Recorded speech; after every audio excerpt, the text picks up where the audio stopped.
So basically what happened is property and exhibit sent back Madison's belongings from the car accident. She was killed on White Avenue in Edmonton. The car was doing 125 in a 50 zone under heavy construction. And the man driving was taken to the hospital with non-life threatening injuries, but almost a month later, he died. He was a John. I know this for a fact because I did receive her phone in her personal belongings, which was unlocked, and I had full access to everything. He was also intoxicated because the coroner told me this from the report they did. I didn't really get any closure after that because I didn't know anything about the man. The Edmonton police treated me horribly. That was not cool. I Wow. tried to get them to go to her apartment in Edmonton because I knew that there was a couple of individuals living there that could potentially give some answers as to what she was involved in. Yeah. I knew she had just been and all of her things were there. I said, I just want you to go and let me know how she's making out or how, like, who's there, what her things are, what Yeah. I mean? Like, I want her stuff, Yeah. Yeah. basically. Yeah. The police refused to go. He basically said to me, I'm done with this accident. He said, your daughter's deceased, the driver's deceased. I'm done with this file. I'm done with you. And he hung up the phone. What? And I am by the floored. by the time we found the landlord of the apartment complex, they went there to get, to check on Madison's things, and the apartment was completely empty. So I didn't have a good experience with the law, like for any issues I had to deal with Madison. That is so When I was going frustrating. through her phone, it's super frustrating. Mm-hmm. When I was going through her phone, long story short, I searched through it for hours and hours. I Mm, saw many messages, that mm, I knew her life was like, acting everything mm. on her phone. It was unlocked, it had access to everything. Wow. I put the phone down the night after I looked at it, and I actually started walking out to get a cup of tea. It was late, about 11:30 at night.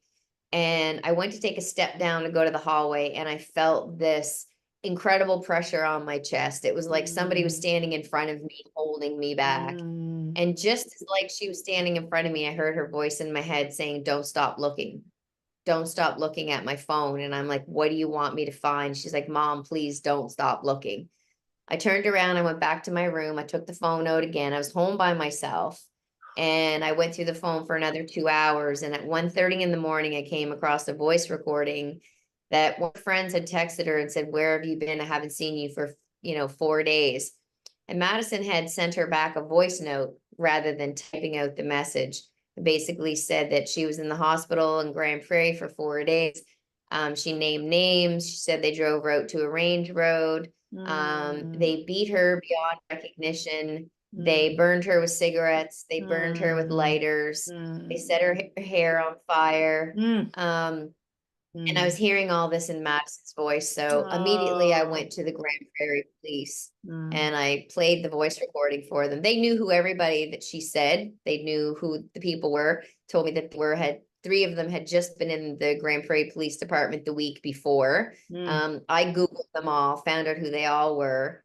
mm, So basically nobody was ever held accountable for what mm, happened to Madison. And after 2 year long investigations, that's when I mm, decided I was going to speak out about it. So mm, I spoke at a conference in Yarmouth, mm, and then things just started to snowball mm, into, just me speak more. And then I just said, you know what, mm, if I've created this platform, mm, why would I want to stop speaking out mm, about it now? yeah. Um, I don't think there's ever going to be justice done for my child. One of the Mm, individuals that I sat with in the hotel room that day when I picked my granddaughter up, there was a Canada-wide warrant issued for his arrest. His name's Tevin Watson.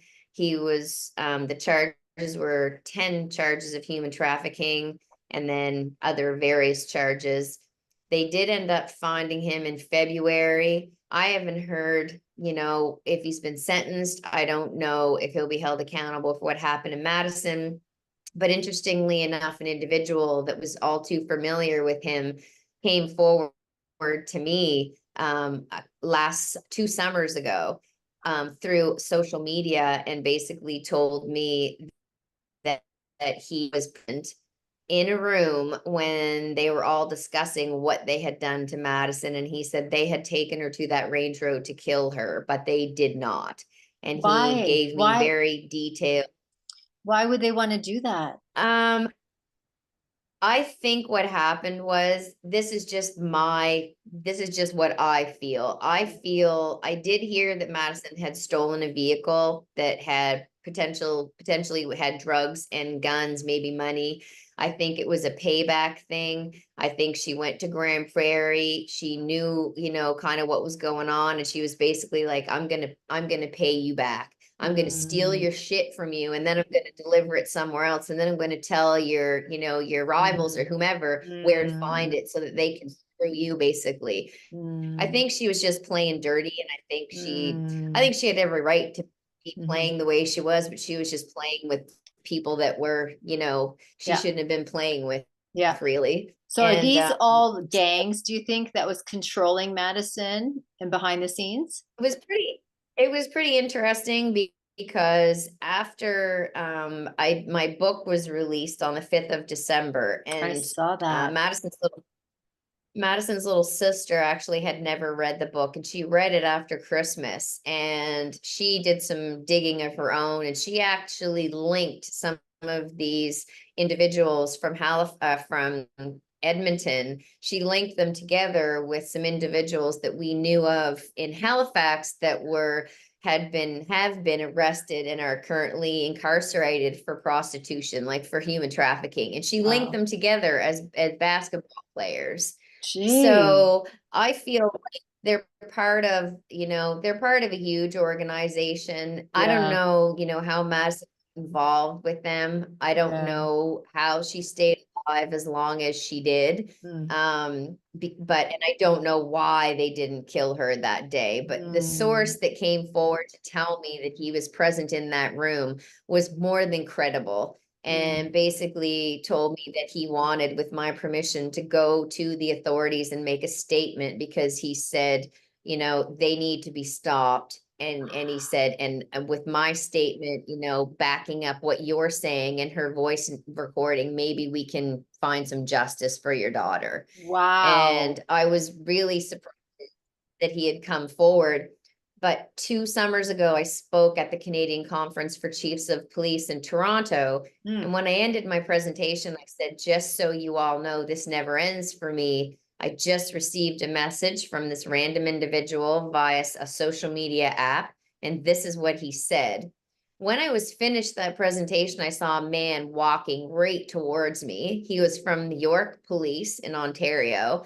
And he said, I want to offer you my heartfelt condolences on the loss of your daughter. But he said, I also want to let you know that when you started speaking of your social media story, every hair on my body stood on end. He said, I'm the officer that took that young man's statement. And I was blown Wow. away by that. Wow. So he said it was one of the hardest statements he's ever had to take. And it was one of Mm, the hardest things he believed that young man ever had to do because coming mm, forward with that information could be very detrimental to his well-being if mm. anyone found out that's what he did. Oh, yeah. And so I'm blessed that he came forward. Hmm. Like there's no words for his actions, to be honest with you. Yeah. But at the same time, there's just so many things that need to change, Yeah. like Yeah. who brings the young just there's just a lot. I mean, and I probably never would have thought that it was going to carry on as much as, for my advocacy as much as I'm doing. I Mm, mean, why would I keep going now? But I mm, just believe, like I said, I've created this platform and people are actually finally starting to listen to what I have to say. And mhm, so I'm just going to keep doing it for my friends and for my friends' children and for my friends' children's children, because if we mhm. don't bring awareness to it, Yeah. how Yeah. are we gonna ever handle on this? Yeah, exactly. So I, Um, I can you tell me, do you think there's been any changes in policing, in their understanding of human trafficking and in how they're responding? So I connected with Paul Brandt in the Alberta Human Trafficking Task Force in 2020. He reached out and wanted to know if I would do a presentation to his task force. He said, I think there's certain members of my task force that need to hear her story because she was out west and everything Yeah. that happened to me. Yeah. So as a result of that, he and I started doing some work together. Yeah. And he reached out to me last Christmas and said, I have some really big news for you. He said, I've managed to rake up a substantial amount of money. And he said, and this is what I want to do with it. He's created an annual conference, I saw and that. it's bringing frontline investigators together from one end of the country to the next. He Mhm. said, with your permission, I'd like to call it the Madison Sessions. Yeah. Wow.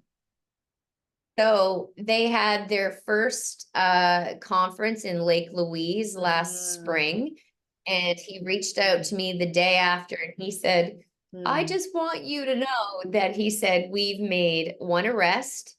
There's a cold case that was opened and potentially more arrests on the horizon simply Wow. because police officers are talking to each other. Great. Because my problem was cross-jurisdictional cooperation. Once Yes. Madison left one jurisdiction, it was Yeah. not their problem. When Right. she left, the next jurisdiction, it's not my problem. And I said, so when does it become somebody's problem? Because they're bebopped from place to place to place. How are Yeah. you ever supposed to help? Like Yeah. ever?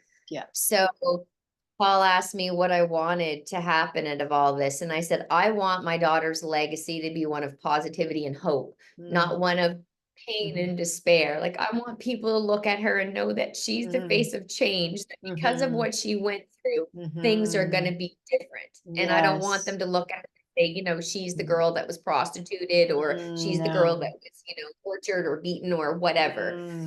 Yeah. And Wow. I believe that like I believe that that has everybody knows, everyone sees it, everyone's aware of it. People are now not seeing it as this horrific thing. They're more so seeing it as, wow, look at the change that's taking place because you chose to turn something horrible into something positive for Yeah. everybody else around Yeah. you. Yeah. And that's all I wanted to do. And I think that I've certainly done that. You are doing it for sure. I mean, it's a good thing you have a fighter background because I think without that, you couldn't have done all that you've done. That's one thing that, people ask me a lot, like, how do you do it? How do you, and I think, I made a promise to Madison that I would look after her little girl. And Mm, I have another daughter that mhm, needs me. And, mhm, but to say that I didn't mm. struggle, in those Oh, times, to say that, I mm, didn't want to take my life because I didn't want to live through the mm. pain of what I Oh, was feeling. I would be lying if I said that I mm, wasn't. But I also 100%. tell people it's a choice. I made the choice. I could have Yeah. laid in my bed and let the bed swallow me whole and been, reliant on medications for a long time. Yeah. And just, gone into Mm, the abyss of sadness and depression, but I chose not to. yeah. Um, is that an easy thing to do? Absolutely not. Do I Mm, cry every day? yeah. Every single day I cry for Oh, something of not having my totally. child. Oh, for sure. Yeah.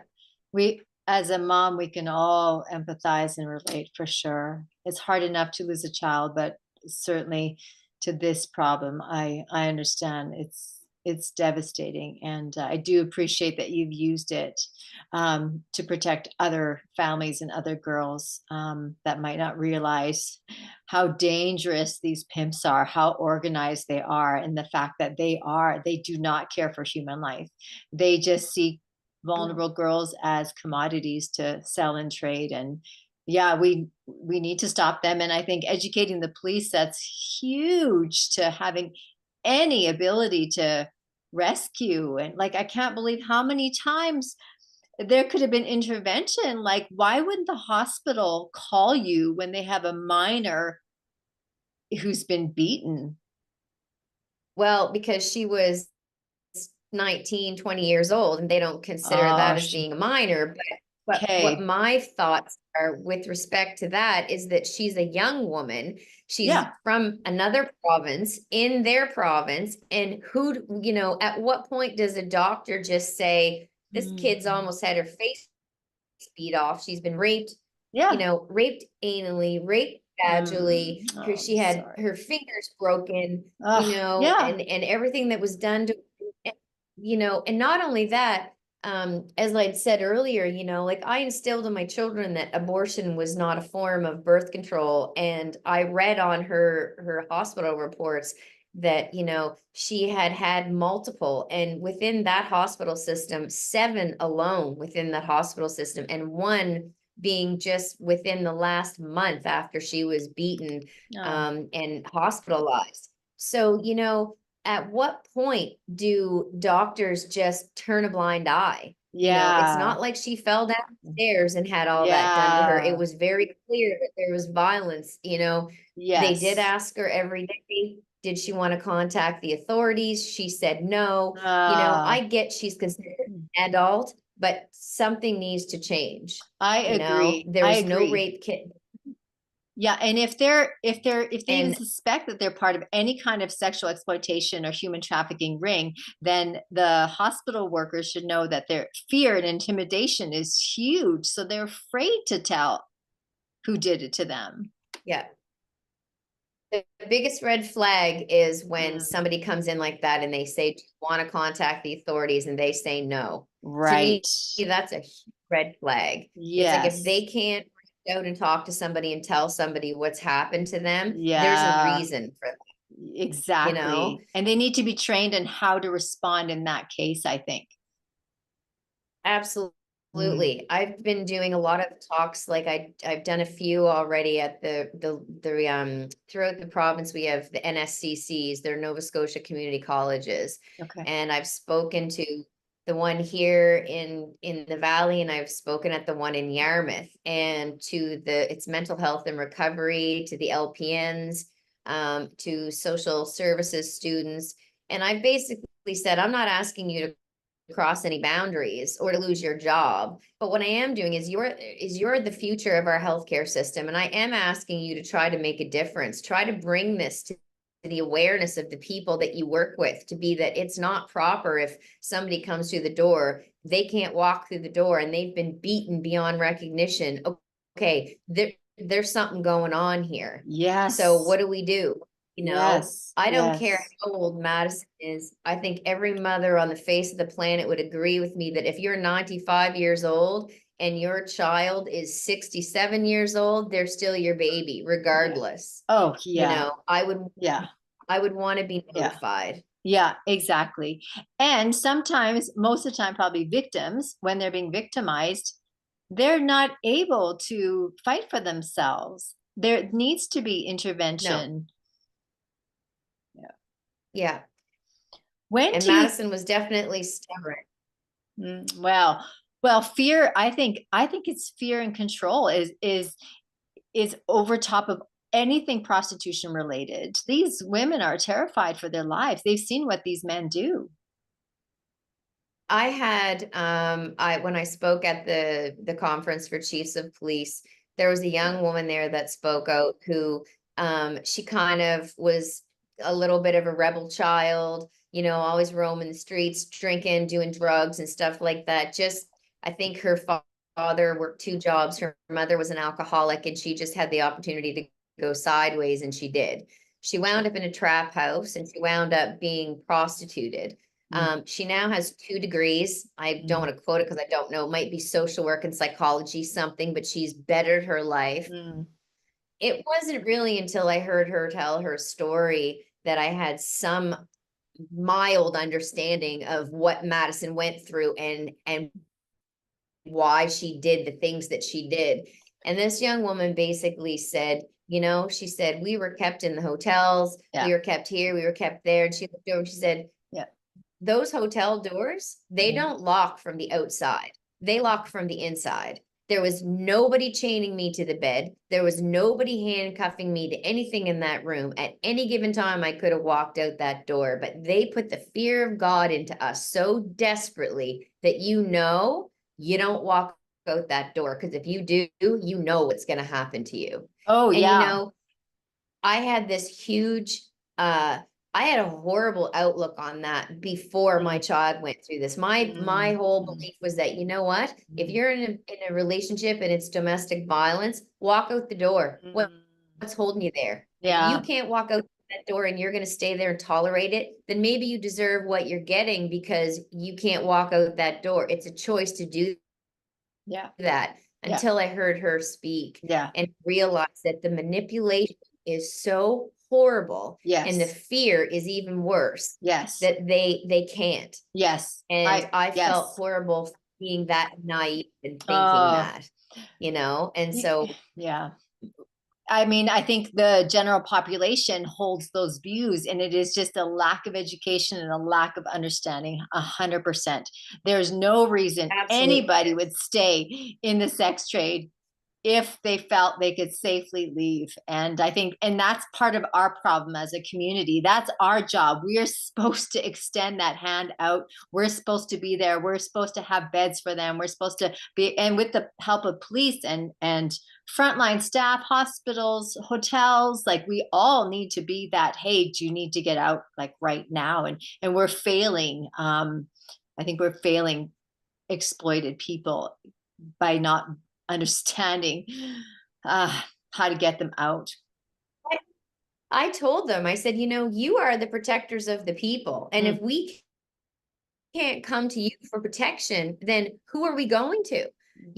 One of my best friends on the face of the planet is a corporal in the RCMP, mm, and he is currently in Ottawa working at Depot. And when Madison died, he knew Madison because we've been friends that long. He knew her when she was a small child. wow. And he basically cried because he said, I am guilty of being that Mm, officer random mm, times that just sweeps things under the carpet because you mm. don't want to do the paperwork. And Gee. he said, I'm so sorry for that, Mm, And so I told the people at the conference, the officers, I'm like, you put this uniform on for a reason. This was your choice. This was your career. If you don't want to do the job, then how about go be a janitorial engineer, because you'd be doing a better job cleaning up the streets. yeah, Like, don't sweep shit under the carpet just because you don't want to do the paperwork. yeah, These yeah, girls are relying on you. You're the only hope they have. If they don't think they can rely on you, they're never going to give themselves up to you because yeah, they're terrified. So, exactly. what, yeah. So So it's education is key. Yeah, good for you for educating the policemen, because we assume sometimes just because they're police they know everything, and they don't.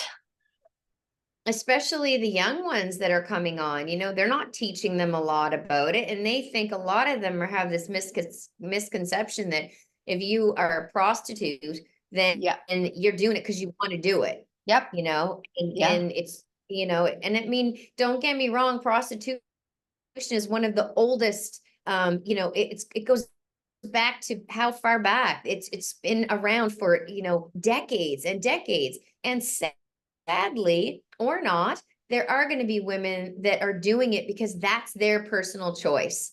If it's their personal choice and that's what they want to do with their body, then I guess that's what they're going to do. But there's a huge difference between being forced into prostitution and sacrificing everything in your life for somebody else because that's what they want you to do, Yeah. Yeah. So Yeah. is it ever going to completely disappear? Probably not. But human trafficking to me is on a completely different level, and Yeah. And I do want to speak to that, because I don't want people to think that that I see sex trade as work.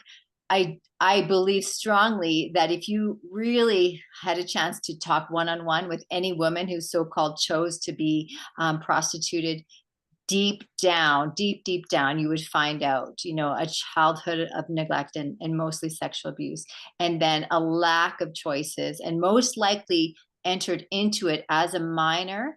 And then, yes, after years and years of having to basically lie to yourself, you come to a point where you can freely say, and these are the women that get the most attention in the media, unfortunately, say, oh, I choose this. I'm fully in control. I'm fully in charge.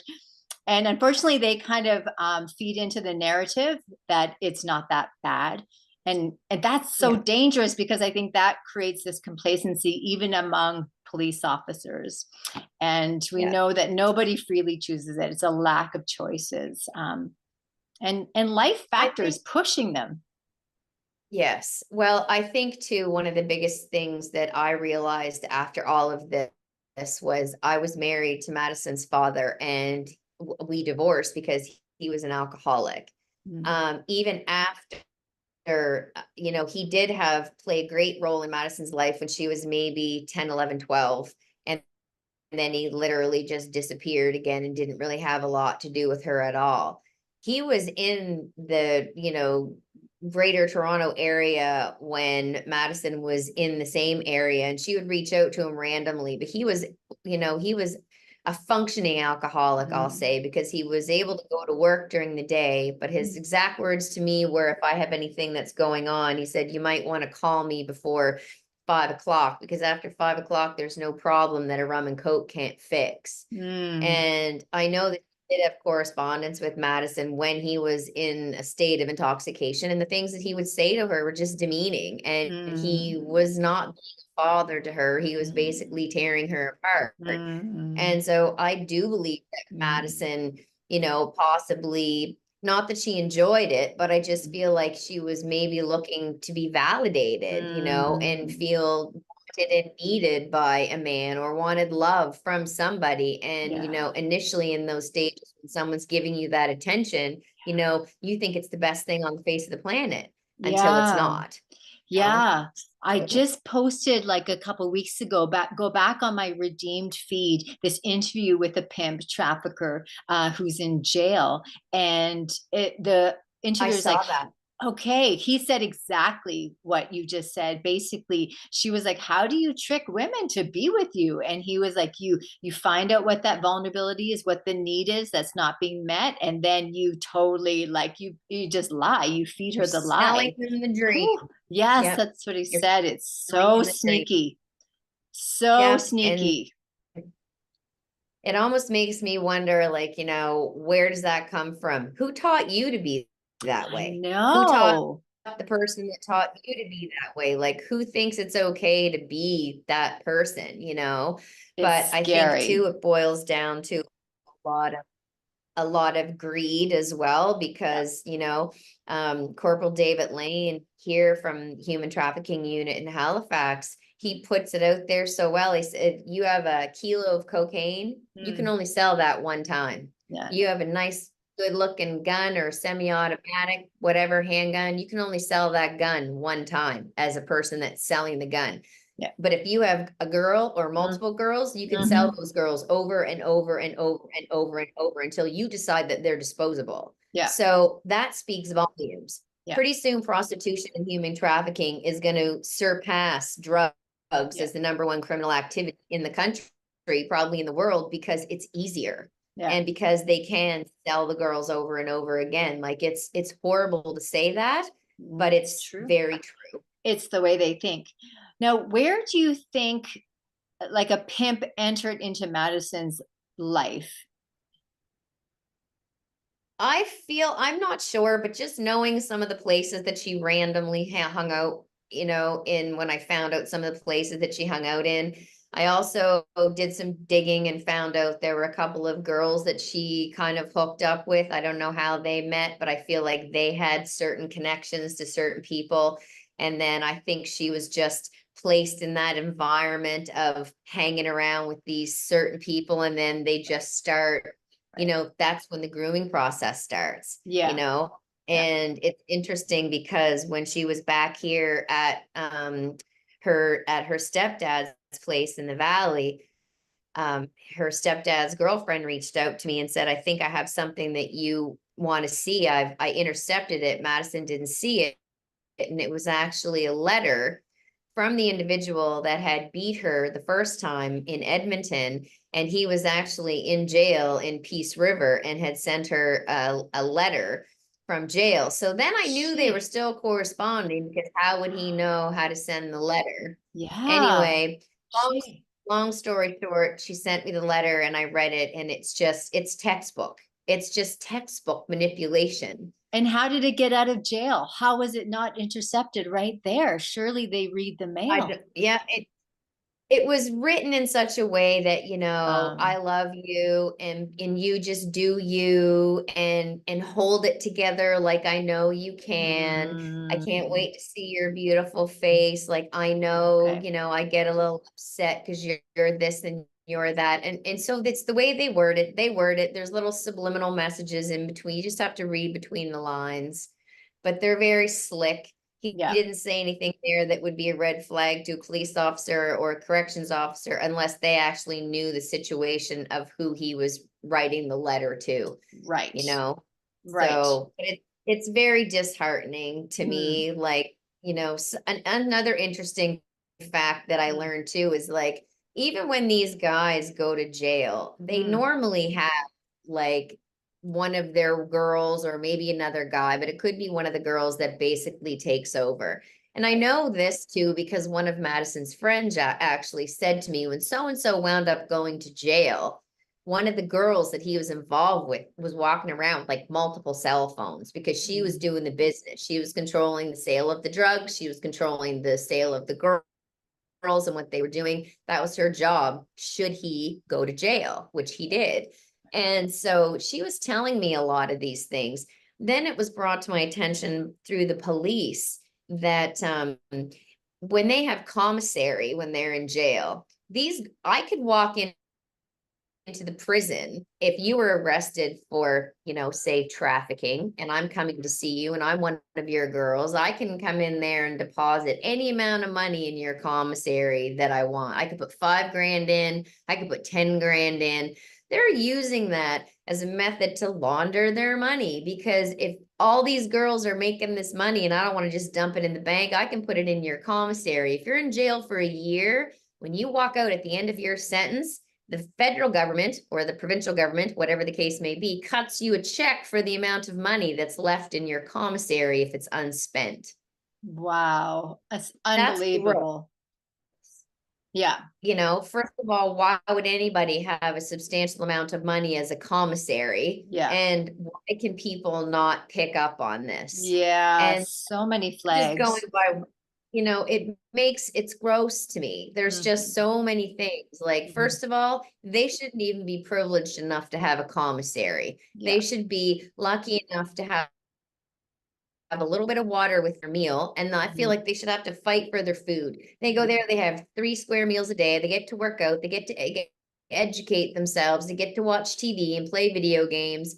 My daughter doesn't get to do any of that, Yeah. you know? Yeah. So how does Yeah. that even make sense? And not Yeah. only that, it's my tax paying dollars Yeah. that are keeping the pieces of shit in jail. Oh, So, I'm sorry. That must that feel like just like a stab in the back, hey? Oh, it pretty much is. And then they that's talk about, well, what's fair for them? What's not fair? I'm like, how's that even uh, a word in anyone's vocabulary? I Because know. what was fair about all of this that happened to my child? You No. know? Yeah. So it makes Ugh. no sense to me.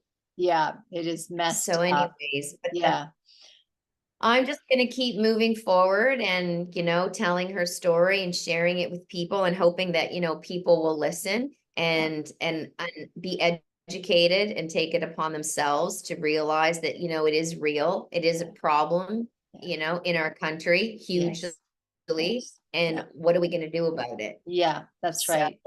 Well, thank you so much for sharing today, and I hope this gets viewed by many people. And I also, congratulations on writing a book. I mean, that is a huge endeavor and well done.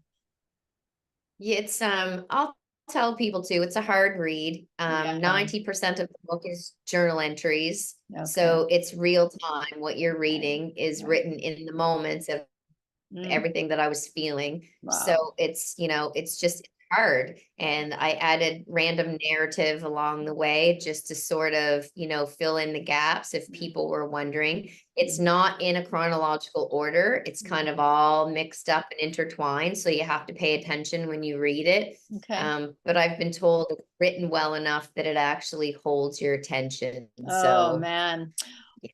Well, good for you. And I know that it's going to help some families, maybe protect women in the future, of our vulnerable youth from from getting caught up in this nightmare and this criminal enterprise. So I'll let you go. I see we're gonna run out of time again. But Jennifer, thank you so much for just being such a brave fighter and for adding your voice to this incredible fight that we are having here in Canada to keep our kids safe and to give them a future that they deserve. And we're very excited that you have Callie, and we know that she's going to be an amazing young woman someday. So thank you.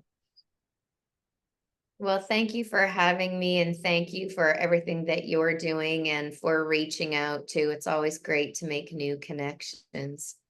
Absolutely. I'll be following your journey, and hopefully great things continue to happen with the Madison Summit and just your other work in this country. So thank you. Keep going. Thank you so much and take care. Okay. Bye, Jennifer. Bye.